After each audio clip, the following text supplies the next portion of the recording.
brace yourself, because you're about to dive into another free first-hour episode of the Higher Side Chats, and we just want to let you know that whether you're looking for a companion through your paranoid insomnia, entertaining yourself through one of life's mundane activities, or trying to ward off the internal screams of all those sad, smothered souls around the office, THC is here. And you should know that every episode of the Higher Side Chats has an entire second hour for Plus members. Sign up at thehighersidechatsplus.com and you'll get years of Plus show archives, lifetime forum access, a special invite to Greg Carlwood's monthly joint sessions, MP3s of THC music, bonus episodes, tour videos, and 10% off t-shirts, grinders, and whatever else ends up in the Higher Side store. It's $8 a month that you won't miss, so become a Plus member and treat yourself in these troubled times. Always action-packed and commercial-free, which means you'll unfortunately never hear my voice again.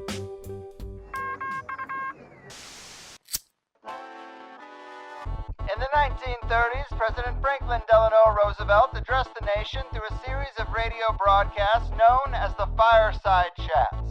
His aim was to reassure the common man that our society would recover from its troubled times. Well, we're far from 1930, and I deal with a different kind of fire. For a new era of worldly frustration, we offer a fresh conversation. I'm Greg Carlwood, and these are the Higher Side Chats. Hallelujah and hello, Higher Side Chatters. Congratulations on making it through another day in the simulation. No, the game's not over yet. And what a game it is. In fact, you can drive yourself crazy trying to understand this weird reality we find ourselves in. But even more surprising is the fact that most people float through the whole thing without giving it much thought at all, operating on the assumption that for the most part, it's all settled science, when in reality, the mainstream models are so full of number fudges, glossed over gaps, uninspiring assumptions, and completely different scales when it comes to conventional physics and the quantum realm, that I have a hard time calling them experts at all. Because behind the bravado, condescension, and dare I say intentional deception of mainstream science, we have secret societies, the CIA, and even ancient civilizations that have operated on much different models that make reality seem like a pretty damn magical place, where conscious attention can alter the physical world, flying saucers and free energy devices are not so far-fetched, and psychedelic compounds can take you on a transformative trip through the ether itself. And once you've tried the alternatives, it's easy to see how big a piece of the big conspiracy our pre-approved understanding of life, the universe, and everything really is. Well, one of the most exciting new models being built out these days is the Holofractographic unified field theory of Nassim Haramein. You can find Nassim breaking it all down in many online presentations, TED Talks, and his documentary, The Connected Universe. You can even explore the full curriculum and complete courses in this new science at the Resonance Academy online. The man has inspired many people as his work gains more and more steam, and one of these people is today's guest, Joe, who operates under the username D8_THC on Reddit, where he spawned the Holofractal subreddit based off Nassim's ideas and built it up to over 20,000 subscribers. Well, I'm certainly psyched to have him here, the passionate advocate for the Holofractal hypothesis, Joe D8_THC. Welcome to THC. Thank you, Greg. I'm very excited to be on today. That was an awesome intro. Thank you, man. Thank you. And I do appreciate you being here. I think this is going to be a lot of fun. I have tried getting Nassim himself, but the man is in high demand, it seems, and his work is so fascinating, there's probably a bunch of people banging down his door. So I think this is probably the next best option, because you have done a lot with that subreddit and introduced so many new people to this holofractal stuff. I think the term itself is sort of self-evident in what it represents, but how would you set this up? What's the elevator pitch to introduce people to this alternative way of viewing the world? Right. So, yeah, as you said, holofractal is short for holographic fractal unified field theory. And at its core, it's unified theory of physics. It's mathematical equations to try to unify quantum mechanics with relativity. But that's on the very surface. It really is more like a cosmology or a sort of a worldview, because, once you have like a working unified theory of everything, all sorts of things, I think, start to slide into place and start to, fit with the backdrop of a unified theory. I think it encompasses everything from physics and chemistry to biology, spirituality, mysticism, even sacred geometry. And you can even get into ancient advanced civilizations and the knowledge that they seem to have that seems to correlate with this field theory. So yeah, it's kind of like a framework or a worldview that has at its core pure mathematics. So that's how it's summarized generally. Yeah, right on, right on. And of course, this is pretty complex stuff for listeners folding laundry and just trying to navigate that traffic on the way to their 9 to 5. But I also like this Indra's net analogy. I think it kind of provides a good visualization, and it also kind of harkens back to the past and this idea that they might have known more than we think they know. But talk to us about Indra's net. Yeah, absolutely. This is definitely my favorite analogy to describe the theory in like as much of a TLDR, I think, is humanly possible. I think a child could even understand this analogy. So basically, I'll read the quote straight as it is. So it goes, "Far away in the heavenly abode of the great god Indra, there's a wonderful net which has been hung by some cunning artificer in such a manner that it stretches out infinitely in all directions. In accordance with the extravagant tastes of deities, the artificer has hung a single glittering jewel in each eye of the net. And since the net itself is infinite in dimension, the jewels are infinite in number. There hang the jewels, glittering like stars in the first magnitude, a wonderful sight to behold. If we now arbitrarily select one of these jewels for inspections and look closely at it, we'll discover that in its polished surface there are reflected all the other jewels in the net, infinite in number. Not only that, but each of the jewels reflected in this one jewel is also reflecting all the jewels, so there's an infinite reflection process occurring." And that's the quote from about the 3rd century, so it's pretty old, and it basically describes a holographic cosmos, which is really cool. Yes, right. Infinite jewels in a net, all reflections of themselves. That definitely does speak to a fractal nature.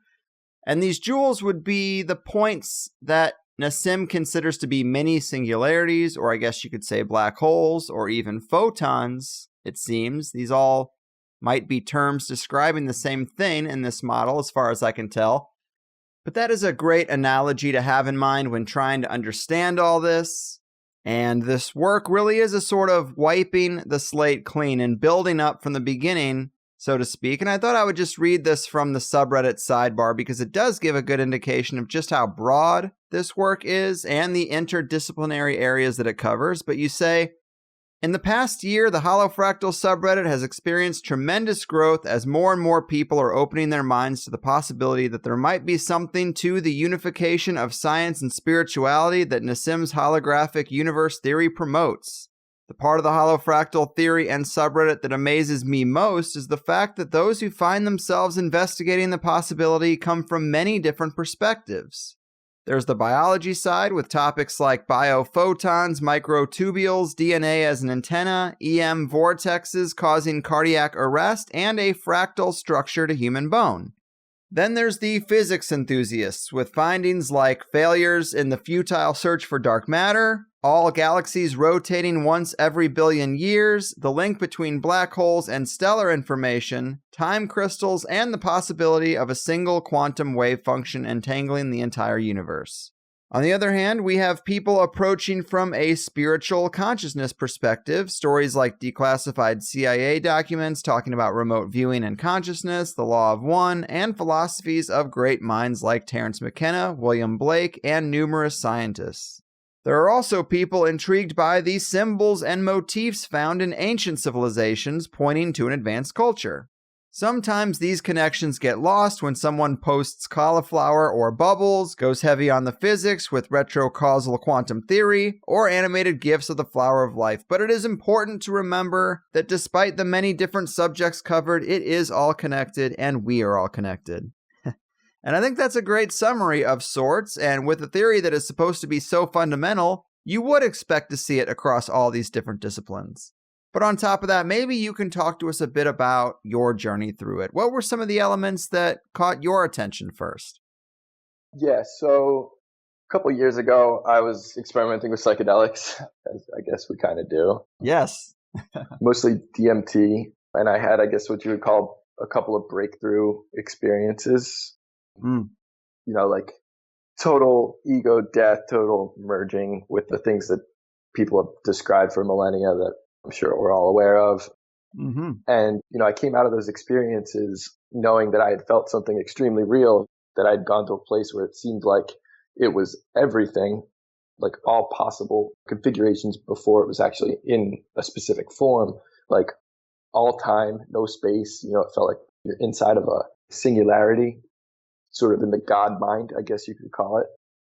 Coming out and back to the real world, you sort of have this dichotomy of materialism that you most likely we all have grown up with, learning in our physics class, learning that basically things are billiard balls interacting and, life was an accident and consciousness is also an accident of biology and it's an illusion essentially.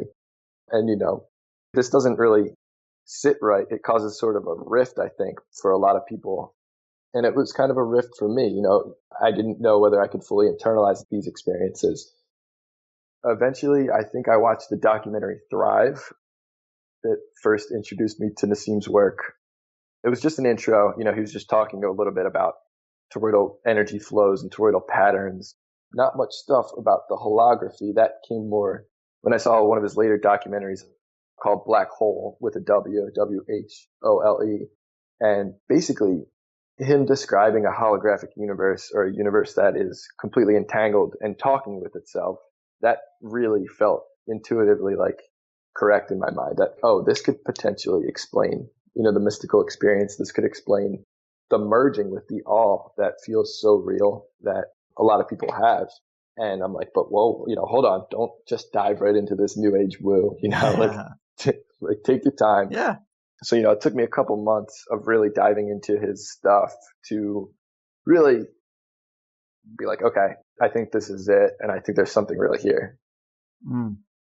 Yeah, man, it's obviously pretty deep stuff, but this is starting to make a lot of sense. And I think it's important to get into this discussion of conventional physics and why we need a new model. Of course, the most obvious is that we don't currently have a unified physics. We have a model for big things and a completely different model for small things at the quantum level. And as Nassim says, this is stupid because big stuff is made up of small stuff. Right. So, what would you say about the history of physics and areas where the holofractal model corrects some of the previous mistakes or holes? Well, there's a lot of those. There's a lot of those corrections. But yeah, so, we have relativity and quantum mechanics, like you just said. I can't describe the gravitational field with the quantum fluctuations that we know that are everywhere. We can't merge the two. So Einstein, came up with equations to describe a gravitational field of a body, but he didn't solve those equations. A man named Carl Schwarzschild actually solved those equations for a spherical body. And the way he solved them was through infinite curvature. He solved it when this grid or plane of field basically contracted to become a single point, which we call a singularity. It's an infinite amount of curvature. This is what we all know as to be a black hole. It's curved so much that once light enters, it can't escape. And so this infinity is actually really important for Nassim's solution. There's infinities on the quantum mechanics side as well. And I'll go into that a little bit too, I guess, to see how we can merge the two concepts based on these infinities. Most physicists think that the infinities are where our physics is breaking. And yeah, it is, but it's also, I think, giving us a clue as to where these two theories converge, and that seems to be black holes. So if we move over to quantum mechanics, basically quantum mechanics was started through a problem. Basically, there's something called the ultraviolet catastrophe. And this is when physicists were trying to calculate how much energy was being put out by something that's emitting light at all frequencies, which is called a black body emitter. Something like the sun is a close approximation of a black body emitter. And since it's emitting light on all frequencies, you essentially end up, when you try to calculate the amount of energy for the ultraviolet spectrum, you get an infinite amount of radiation. You get an infinite amount of energy.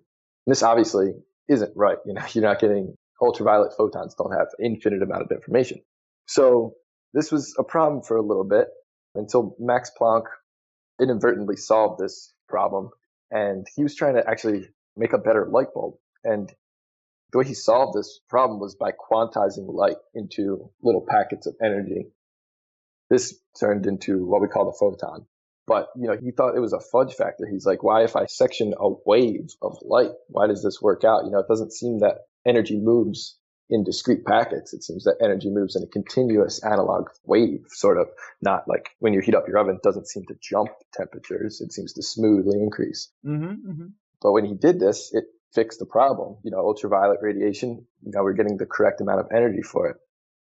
But you do have this infinity still when you realize the electromagnetic field spans the entire cosmos, and you apply these same principles, which that is that the field is vibrating at all possible modes, from largest wavelengths to smallest wavelengths. If you actually go to Wikipedia and you type in vacuum energy, it'll essentially be saying the same thing and say that the result of basic quantum field theory in empty space is that you yield an infinite amount of vacuum energy at each point in space.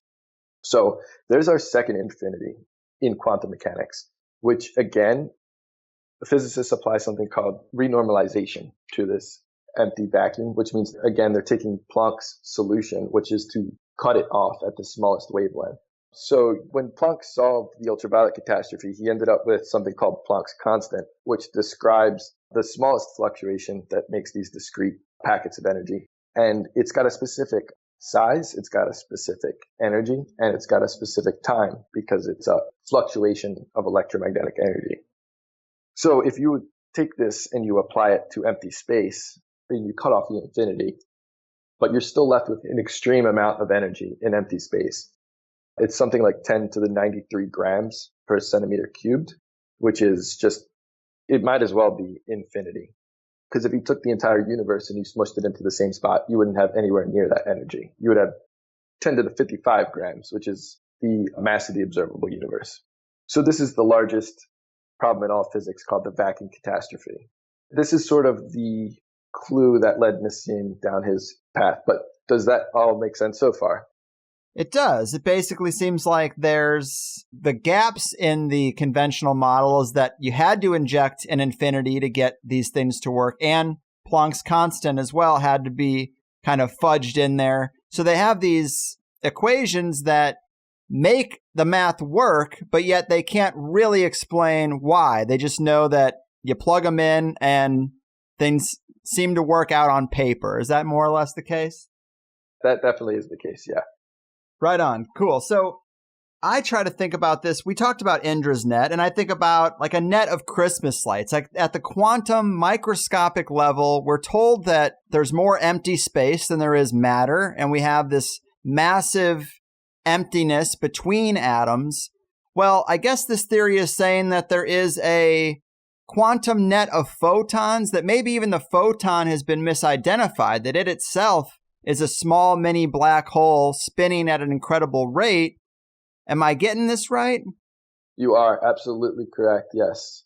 So even before we get to that, a couple physicists did take this enormous vacuum energy very seriously, like John Wheeler did.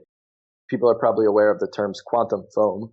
And what that is describing basically is that the Planck scale, there are these black holes and these wormholes that are super high energy and connecting different space-time pixels.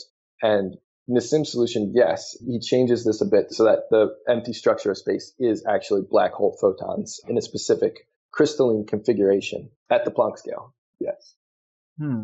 Yeah, I thought it was pretty weird when I first heard him say something to the effect that we're inside of a black hole. Yeah. But as he explained it further, and you get into this fractal side of things, it's actually fairly simple. Inside the shell of an atom is a black hole. Inside a planet or a star is a black hole. In the center of the galaxy as well. And then it would scale up to the universe itself. And by black hole, that really is saying a vortex that connects to the energy field, or what's been called the ether or the consciousness realm. Is that fair to say? Yeah, that's absolutely fair to say. It's also very easy to see that we live in a black hole, because if you take the mass of our observable universe and you plug it into the Schwarzschild radius calculator, if you take the mass and plug it in, you yield the Hubble radius. There's a Wikipedia page that's called Black Hole Cosmology, and it states that, right at the top, and it says, most physicists look at this as a coincidence. And it's like, well, maybe they should keep an open mind, because maybe all of these things aren't coincidences.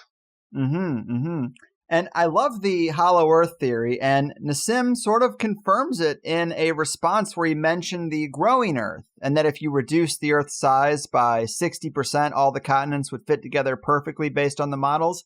And that makes sense to me, because why wouldn't a planet grow bigger, just like a tree or a human or anything else does. And on top of that, just like all atoms, he considers there to be a black hole or a singularity or what some have called in the past an inner sun at the core of the Earth. And of course, I like hearing that. And when trying to conceptualize this, one thing he said that was helpful for me is he's like, think about a bathtub full of water, you pull the plug, and there's a vortex. So there's a thing there, but it's not really a thing. And it's really just a window into, potentially, if you think about these vortexes and photons and black holes all as the same thing, it's a window into that consciousness fabric or that universal field that's out there somewhere. And so at every single point, we have these vortexes, and that's kind of like the thread that stitches this reality to this overlay that everybody's been talking about in Eastern mysticism, psychedelics, and this is what we're talking about, and these are kind of the details that flesh it out, right? Yeah, exactly. Okay. A very easy way to visualize these vortices is just changing in density from the cosmological scale, which is the universal scale, down the Planck scale, which is the highest density. So you just have this change in density of nested fractal black holes.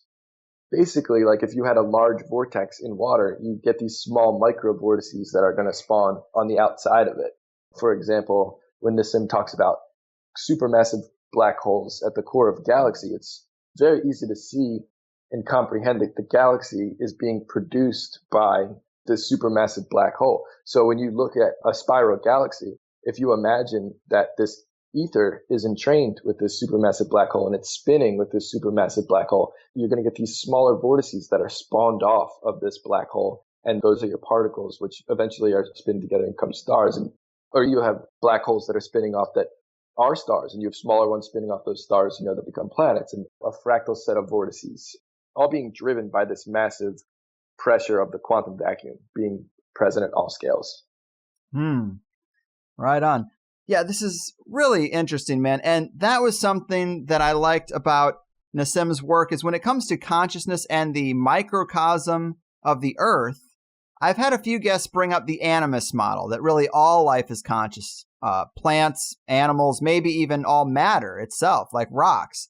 And that's like the sort of intuitive understanding that I can kind of get on board with. Consciousness is permeating through all things. But Nassim sort of supplies that mathematics to support the animist model. And something that I've always wondered about is the differences in consciousness between plant and animal and humans. Obviously, there are different levels of complexity. And a light bulb just went off in my head when he describes, like you mentioned, the density being the reason for higher complexity, that the density of these photons, these black holes, is a lot more condensed within humans than it might be in other forms of matter. And it really is an analogy to how we talk about AI. We constantly talk about the fact that once AI is set loose, it's going to keep making itself smarter by folding all its information back into its big net of knowledge. And you could almost say that that's reality, that consciousness is a field that reinforces itself by experience and then reaches or manifests higher levels of complexity. I mean, that's how it sounded to me when he was saying it. And it really did seem to be like AI is a perfect analogy for how it's going to like make itself smarter. Yeah, it's very interesting. It brings up some philosophical questions. Like when we talk about Nassim's solution and we talk about this field of basically fluctuating pixels of information that are basically entangled and talking with one another, to me, there's a very interesting question on whether we're going to be able to recapitulate that into machine, because these Planck spherical units, due to the fact that they are toroidal oscillations that are continually doing feedback, reaching out and going back into the core singularity and reaching out, and they're building in complexity from this source. You could call it the source fluctuation or the akashic field, but are we going to be able to replicate those dynamics into a system that is able to self-grow and self-complexify without like a spark? Do you need that spark of initial awareness or not? Maybe some sort of plasma technology would be closer to replicating consciousness. But your analogy with the feedback loops and with these neural networks where they're trying different values. They're taking what works and they're feeding that back into the process in sort of like a order from chaos type deal is definitely a good way to explain cosmological evolution in an entangled holographic universe. Mm-hmm. And that is kind of an area that is still a bit fuzzy to me, is this network that goes through everything. He says it's in like every atom. Mm-hmm. So it's in a stapler as much as it is my body. I mean, not as much, but it's in inanimate objects too, right? I mean, this isn't just biological. Oh, yeah. It's everything. Okay. So from that perspective, I mean, if it's ingrained in atoms and we make a supercomputer, I would assume, like I used to say that this whole idea, this whole Ray Kurzweil stuff is kind of stupid, that there's something magical about consciousness and you're not going to be able to duplicate it. But if it's in all atoms from the ground up and you build something that's actually plugged into it at the quantum level, I mean, it's kind of scary because it seems like that could unlock the entire universe. Yeah, it's a good point. So I think it really depends on our tech, obviously. The way I think about our technology right now, if you think about the background field that's creating everything, the Planck field that everything is sort of evolving out of, I think of our machines right now as kind of just like metal blocks that are sitting in this somatic field that aren't interacting. You know, they're completely disconnected from it. They're not coherent. Mm-hmm. They don't have this fractal scalar coherency down to the Planck scale. And that's because they weren't grown out of it. Mm-hmm. Mm-hmm. Like nature does. Nature grows out of it. So it maintains these golden ratio proportions, these harmonics of fractal electromagnetic fields. And that's the important part, is that it's being built from the ground up and not something that's slapped together with a couple of silicon boards. So I think, is it possible? Maybe. But are we close to it? I don't think we're close to making something that can express the consciousness of the Planck field and interface with us with it. But that's just my opinion, and I'm not really sure on Resonant Science Foundation's. Really. Oh, yeah, man. I have no idea. I just found it to be an analogy of sorts with the AI thing. But obviously, we needed to establish some context for this full theory up front. But I did want to get into the weird stuff, because one of my favorite aspects of some new models is folding in all the stuff that the conventional model tends to leave out or ignore. Things like the paranormal, psi effects, remote viewing, astral projection, the psychedelic experience, like you mentioned, the reality of free energy or electrogravitic crafts, the odd things we see in ancient civilizations that indicate some deeper understanding than we have today, all that kind of stuff. And the holofractal concept is really great at incorporating all these weird things that I kind of love. Is there any particular weirdness to get into it that strikes you as a real aha moment under the holofractal model?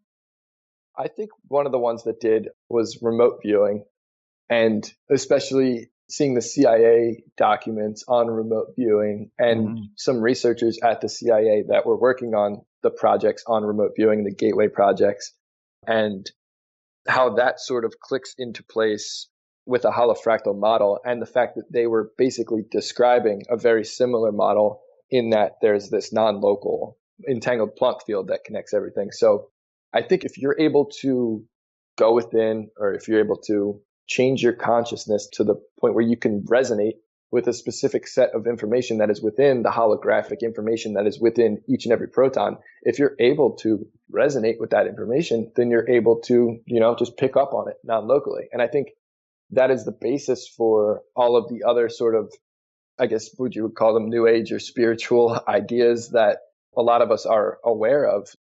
Even things such as feeling people's emotions and vibing with them, and go down to telepathy, all come from this non-local resonating field, I think.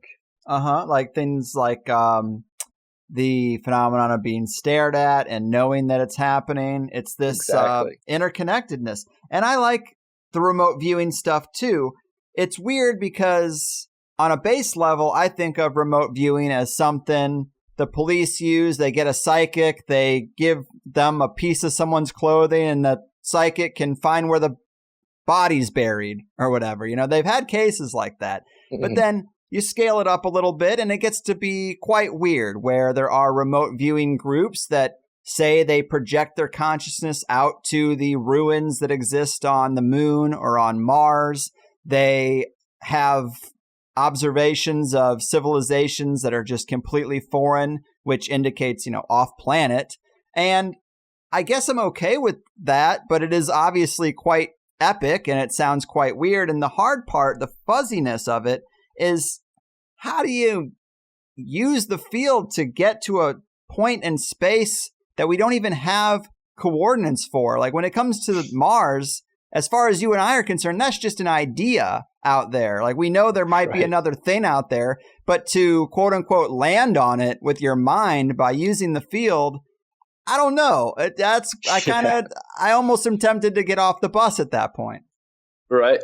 That's a very good point. I mean, if it is a real thing, if someone says, okay, remote view Mars, and you don't know where Mars is in the sky, right? But there is this archetype or this morphic representation of Mars that is within the consciousness field, basically, I guess, of everything. So maybe your own conception of Mars is sort of resonating with the morphic archetype representation of Mars, and you can sort of zero in on it that way. But, that's completely esoteric and completely something, who knows? That's a very good question. Well, you are speaking to something that comes up in a lot of shows about magic and the power of the imagination and ideas, that if you concentrate on something enough, it actually becomes real. And I mean, all you got to do is say, so many people have thought about the concept of Mars. We've seen pictures of what it's supposed to look like. You can see it in the night sky. It is just a dot, but there is a solid foundation there of an idea of what it would be. And maybe if you're in that field, it starts to pulsate or vibrate or draw you to it like magnetism. Exactly. Because there are people in magical circles who say they create entities to serve them, servitors, that kind of stuff. Like you just think hard enough and you make a little mental homunculus that starts running around doing stuff for you. Right. We really don't understand how real ideas are. They might be very real. There might not be much separation between this world of what's an idea and what's actually out there. So I don't know. I guess I can conceive of a possible way to achieve remote viewing of Mars. Yeah, I'm not going to be able to do it. Yeah, I think this comes down to, you can keep interpreting it as this materialistic equation, and you can just keep being like, oh, okay, it's holographic. It's kind of communicating. Okay, so it's a dead quantum computer. But then there's also the other way of going about it, which is like, no, these equations are describing like a God mind. It's describing a universal consciousness that is springing matter into existence. And this entire thing is minded, and the entire thing is archetypes and ideas. And the entire thing is basically the imagination playing out. And I think with that, you're always coming back to the mystery in that interpretation, which I really like. Mm-hmm. Yeah, and we did just do a show about the different kinds of processing. Even just in the brain, we have serial and parallel processing in the left and right hemisphere. And then you get into quantum processing, which is reaching into that fabric and pulling out an answer. Rather than going through a process of ones and zeros to solve an equation, you could just reach into that quantum field and pull out your answer. And I think that right there might be the model for how remote viewing anywhere in the universe could work. Yep, that makes total sense to me. Yeah. Even the imagination itself, and people like Nikola Tesla, who would sort of do that, would close their eyes and get visions on different inventions or get visions on how to, something just clicked, and he just got this total and complete idea that seemingly was plucked right out of the ether. Well, maybe it actually was plucked out of the universal consciousness ether. Mm-hmm. And the point you made about it being alive itself is obviously important. Maybe you just go into it and it knows. It's like, oh, you're trying to access this. Well, here you go. Here it is. Like, right. Or it's connected at every atom. So it seems hyper intelligent if it created everything already. I mean, maybe this is God we're talking about. But in terms of conspiracy stuff, I like how I've heard you talk about this before in the context of the Philadelphia experiment. I guess I would ask, how could this model explain something like the Philadelphia experiment and this idea that a battleship was warped in and out of reality? Yeah, so first, Nassim's solution, like we were saying earlier, requires that space itself is basically wormhole fabric, and particles themselves are basically nests of entangled black holes, which can kind of be looked at as sort of a foamy wormhole soup. And normally things, are where they're supposed to be. His solution does dictate that everything is in communication with everything else and everything knows the location of everything else because everything is interacting with everything else and exchanging information. I mean, instantly this wormhole connected space-time fabric means that there's potential for quantum tunneling through these wormholes from place to place. And in fact, that's actually what's going on. Say when you move your hand being made up of spinning black hole photon Planck spherical units, your empty space not spinning, it's background fabric. But when you move your hand, like you were saying earlier, this is much like a vortex moving through water. It's not the individual water molecules that are moving. It's this vorticular dynamic that's moving through space. So we're already quantum tunneling and wormhole jumping from pixel to pixel all the time. So if the Philadelphia experiment did happen, I think it's feasible to speculate that it happened through some sort of quantum resonance, through altering the resonance of the ship through vibration to allowing it to sort of mesh with this space background either and jump around and even jump time, because when you have an entangled like quantum wave function, you actually have retrocausal entanglement, which means things in the future can influence things in the past, and you have all of your past interactions still entangled with you because the past and the future are basically interfering to make the present. So you get this time possibility as well, which is pretty cool. Interesting. So, like, if you have this battleship in the ocean, you could just maybe find its frequency and it slips into the vortexes, into the fabric, and then maybe comes back out again? That's what it seems like. Phasing out, phasing in. I mean, if atoms are doing that all the time anyway, seems potentially possible, I assume. Yeah. And it also kind of helps to explain flying saucer electrogravitic crafts too, right? Because it seems like he's saying with enough spin, you can just move about through this field because everything is entangled. And all these crafts seem to spin. The Nazi bells seem to be about rotating and counter-rotating Mercury. So that's very much in the mix to this, generally, I think it's called ether physics type of science, type of technology. But I mean, it fits right into this model too. It all plugs right in. Yeah, it's very easy to look at it as fluid mechanics. When you look at ether theory in light of fluid dynamics or even plasma fluid dynamics, then yeah, stuff like that starts to make sense. Like, oh, gravitational curvature is actually just vorticular spin. If you map the change in acceleration when you're going down a vortex, then you get what Einstein described as increasing curvature. So when you replace just this flat plane idea of gravity that most of us have from seeing like either the trampoline with the ball on it and this curvature happening, when you replace that with fluid dynamics, a lot of this stuff starts to make intuitive sense. And that's especially relevant for even the interpretation of quantum mechanics, like pilot wave versus Copenhagen. But we can go into that later, but it's similar stuff. Sure. And it's just getting back to that fractal element. It's kind of like the way you're describing it, the way I've heard Nassim describe it, I start to think, well, we have all these little points of light, basically, with massive space in between. And you start to think, man, if I had a quantum microscope and I was looking at something under it, it would almost look like outer space. It would look like huge, vast emptiness with little points of light in between them. That's the fractal nature of everything, right? Yeah, absolutely. I remember like probably 15 years ago, I think I was listening to Terence McKenna, and he said something about it's no accident that an electron going around a nucleus of an atom looks like planets going around the sun or the solar system. And it blew my mind at the time. Little did I know, how relevant that would be. Yeah, that you could extrapolate that out so much. But you mentioned pilot wave. Let's talk about that a bit. Okay, yeah. So after quantum mechanics became popular, the physicists met in Copenhagen and sort of decided on this interpretation of these experiments, most notably the dual slit experiment, the double slit experiment. We settled on an interpretation of quantum mechanics known as the Copenhagen interpretation. And this is what we all think of usually when we think of quantum mechanics. We think that particles are both particles and waves, or they're both, and that particles are not actually in a specific location, but they're in a superposition of all of these states. And that if you observe a particle being shot through these double slits, that it goes from being a wave into a particle and it knows something is observing it. And it's sort of abandoned mechanical causality there. You're not really allowed to try and visualize this experiment. If you ask physicists, how do I visualize this? They're like, well, you don't have to. It doesn't have to make logical sense to a human brain. You're like, are you sure? I think we should have some logical consistency here, So yeah, that kind of has tainted the past however long. It's been like 60, 80 years of quantum mechanics and of how we look at the universe in this very weird light. But there is another interpretation that will give you these same answers in the double slit experiment, things such as wave particle duality and collapse, things such as quantum tunneling.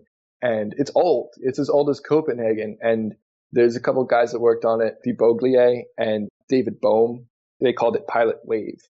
They're like, well, wait a second. This kind of makes sense if we look at the double slit experiment in some sort of fluid mechanics lens. Like if you have this field that sort of is in resonance with this particle, and you shoot a particle like a vortex through this field, then of course you're going to also have this guiding wave that is made in the field as you shoot the particle. But if you interfere with it, if you touch this wave, this particle, then you're going to collapse the resonance and it's going to look like it's back to just a particle. But it's nothing crazy or esoteric. It's just fluid mechanics. But there's a couple of strange things that come out of that. Why aren't all the physicists saying, duh, this is obviously the correct model? And that's because it has either inherent non-locality, which means that all of these different pieces of the wave have to be informed of all the other pieces of the wave instantly, or there needs to be some local hidden variable that we can't grasp. We're obviously starting with Nassim's solution, with all of these other solutions, to say, no, the wave's entangled with itself, either through these micro wormholes or through regular quantum entanglement.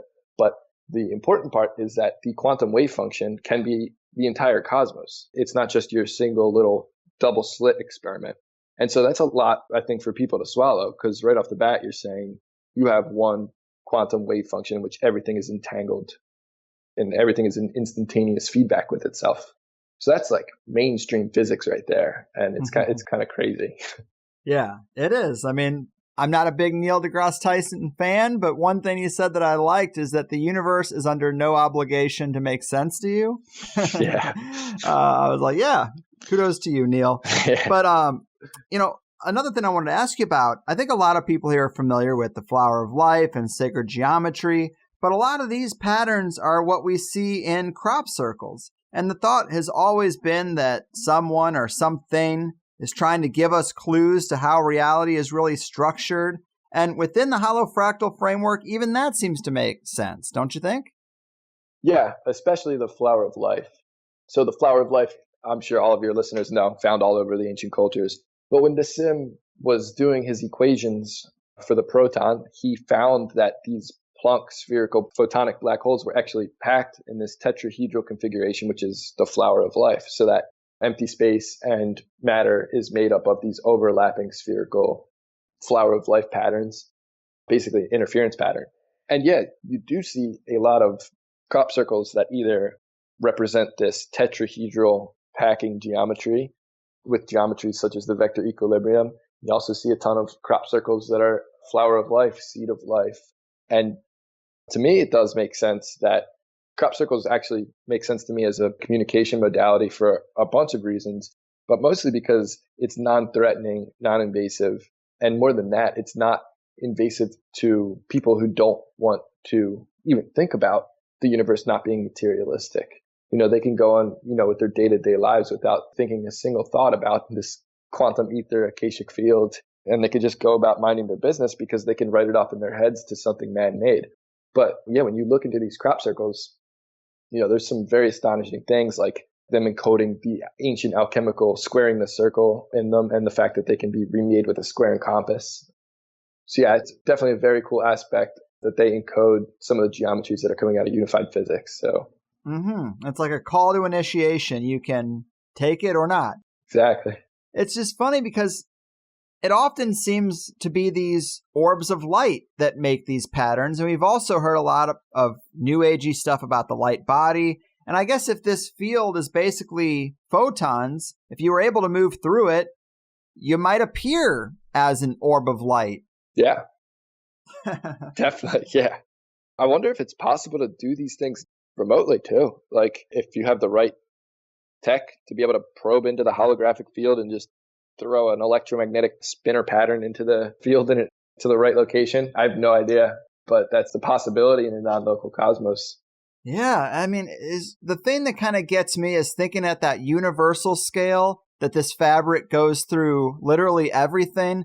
And then you think, well, to be able to tap into that, I mean, you would think that we'd be seeing stuff constantly from the vast outreaches of the cosmos where civilizations who have reached this level of development are just popping in left and right, like on a daily basis in an undeniable scale because the universe is supposedly so vast, but yet it only happens very rarely. And maybe it's just like, why pay attention to Earth when there's so many more interesting places out there? Right. Yeah, I think I sort of follow the, what's it called in Star Trek, the prime directive kind of thing. I think I adhere a little bit to that, where if they are out there, they're trying to let us, come to our own non-invasive prods, maybe a sighting here or there, or a crop circle with some cool mathematical knowledge here or there, but not to infringe upon our free will. I'm also a fan of Law of One, who goes into this kind of stuff a lot. But yeah, it does seem very empty for being completely entangled. But, if you do a psychedelic, if you do the right psychedelics, that goes right out the window and you're like, oh, there they are. Hello. Cheers to that. Yeah, I've been in that etheric soup, just talking to entities, disembodied things. I don't know. Yeah, who knows? Archetypes or disembodied entities, maybe just ideas, but yeah. But it does seem just a bit vulnerable if it were to fall into the wrong hands, like the CIA's or the Freemasons or something. Yeah, definitely. Definitely, man.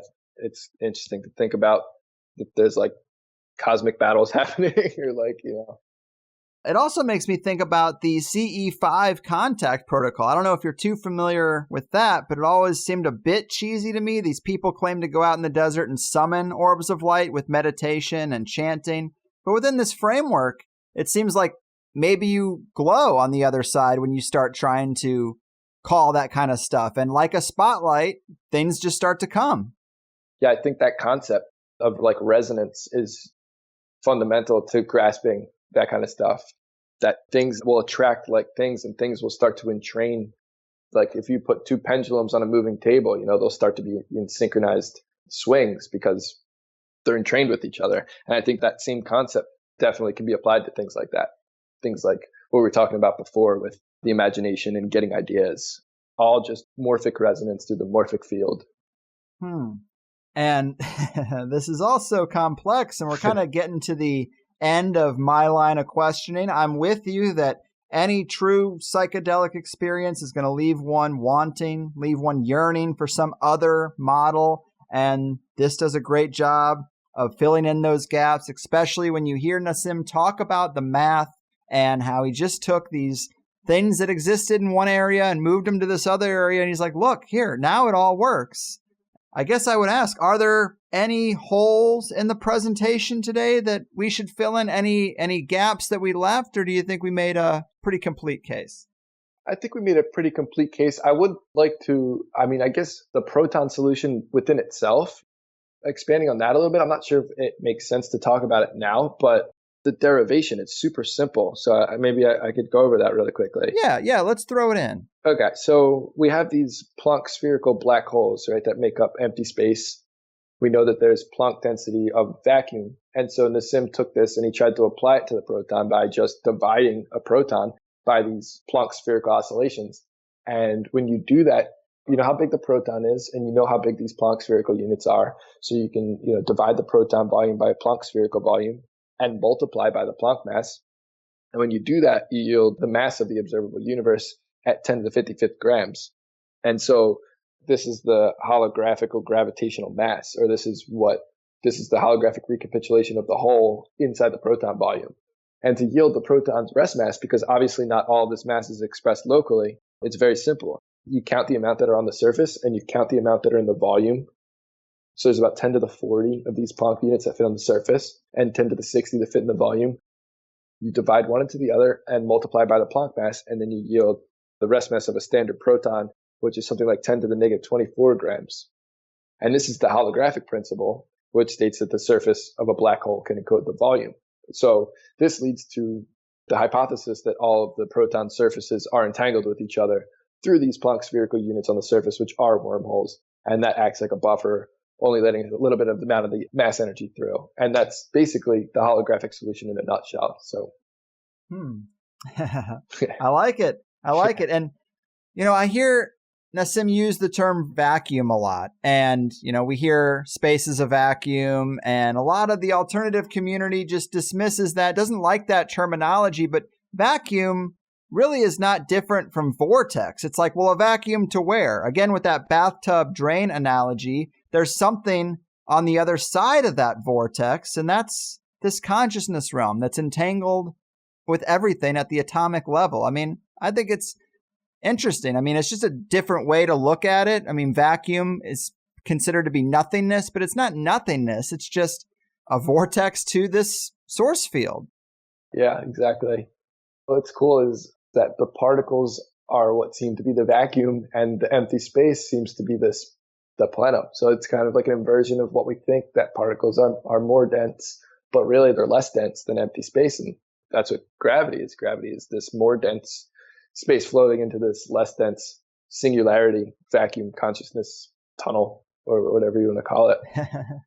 Man, it is deep stuff. It's deep stuff. Yeah, it is.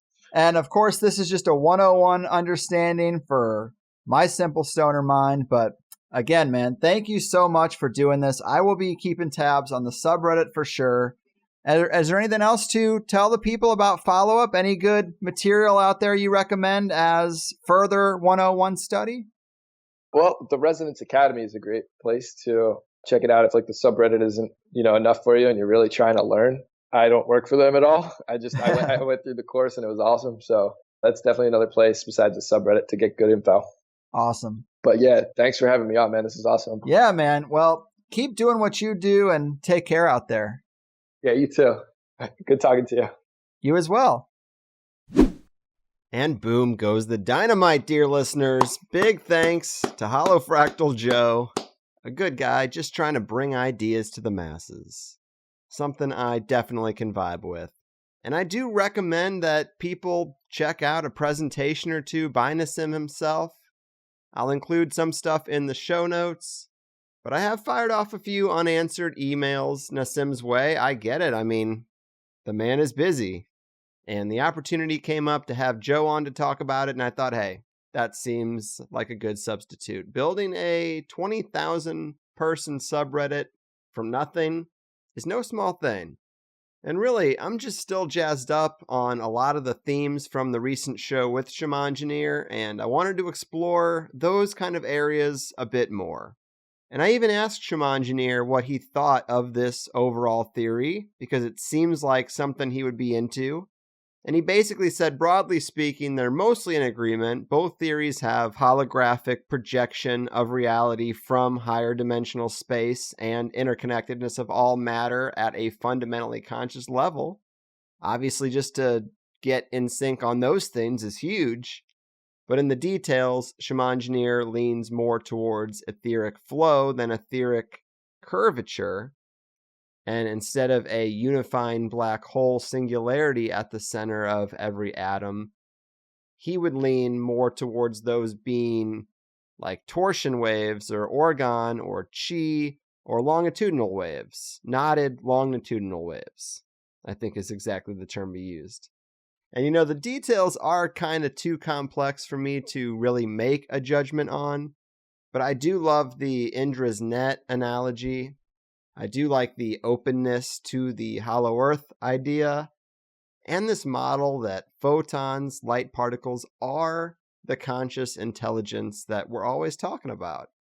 I mean, God and light have always been terms that get used together, but going through this holofractal material kind of just drove it home for me. Now people are going to think that I have a secret agenda to lead you all into a sun-worshipping cult, but hey, you knew I was going to reveal myself eventually. But really, tie this into all the research about the benefits of sunlight and infrared or near-infrared spectrum healing. I mean, there's a lot of stuff going on in that regard. A lot of people think most diseases are related to light deficiency. If vitamin D deficiency. So, praise Ra, you know? But I hope you found something to like in this. It is a little challenging to interview someone about someone else's material. Plus, subreddits can be big things. You can't be expected to know about every post there. But I did try to get into some off-script stuff that had popped up on the subreddit once we got through all that dense science. Some hits, some misses, but I found the overall value to just be presenting you with another model that gets closer to ether physics than the mainstream model.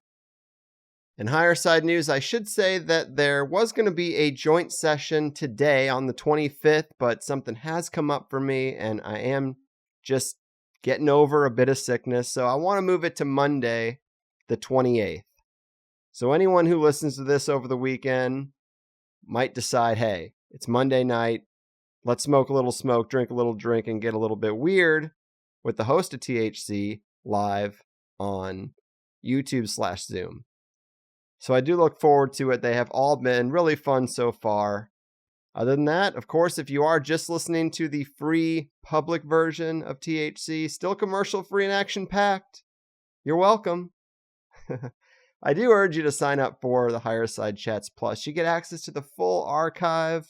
So many interviews. You get the music and the forum and several other bonuses. Please treat yourself to twice as much THC and treat me to a little green in the tip jar if you like how this wild ride is going. In today's show, me and Joe got into some films that make for good representations of holofractal concepts. We talked about Joe's trip inside the Great Pyramid with the Resonance Science Foundation. What an opportunity. The importance of breath work, Wim Hof, and increasing your Godhead density. Hidden hyperspace kingdoms. Remember when Tracy Twyman talked about that? Maybe they're accessing this ethereal blanket. We also talked about fun stuff like Nassim's take on the Ark of the Covenant, anti-gravitic crafts, the importance of the number 64, and the breatharian stuff. Is it possible to live off the energy of the source field and not eat or drink for years? People are saying they're doing it, and Nassim has been one of them.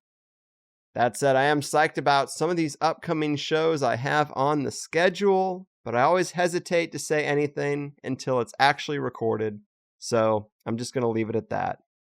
The Holofractal model in a nutshell. Do check out the Holofractal subreddit and say hello to Joe. I'm getting out of here. I've done my part. Your move, Holofractal haters, ether deniers, and tyrants of the scientific quarantine. Your fucking move. You know the plan has always been to hack your brain. MK Ultra's trying to drive you insane. They'll explode your heart if they think that's what it takes. You think I'm answering the phone? Well, I ain't. You gotta keep the curtains drawn, 'cause you don't want anyone thinking you're at home. Well, you're not. You should tape the mail slot. And baby, if I seem withdrawn, let me say it's 'cause I just don't wanna go and get whacked. Maybe you should know that the trauma affects you like it does everyone. It's just the game plan, it's what the world's become. They want a pat down and a swap. Don't you see what's going on? Well, now you know. You're better keeping on your own, 'cause you can see the masters lie too much. Oh baby, you can only trust yourself. And if you think the system's out of touch, it is, and you can only trust yourself. I hope you know the elite aren't your friends. They'll suck out everything from you in the end. And if for some reason you think I might be wrong, I wonder where you got that opinion from. You gotta keep the curtains drawn, 'cause you don't want anyone thinking you're at home. Well, you're not. You should tape the mail slot. And baby, if I seem withdrawn, let me say it's 'cause I just don't wanna go and get whacked. Maybe you should know that the trauma affects you like it does everyone. It's just the game plan, it's what the world's become. They want a pat down and a swap. Don't you see what's going on? Well, now you know. You're better keeping on your own, 'cause you can see the masters lie too much. Oh baby, you can only trust yourself.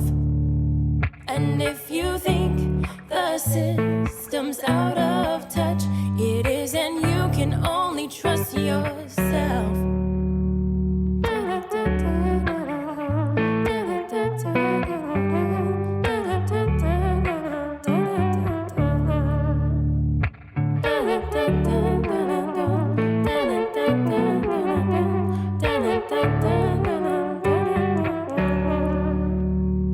You might think that these problems are small, or maybe they aren't registering at all. Now they know you're naive and vulnerable. You won't believe all of the stunts that they'll pull, 'cause you can see the masters lie too much. Oh baby, you can only trust yourself. And if you think the system's out of touch, it is, and you can only trust yourself. 'Cause you can see the masters lie too much. Oh baby, you can only trust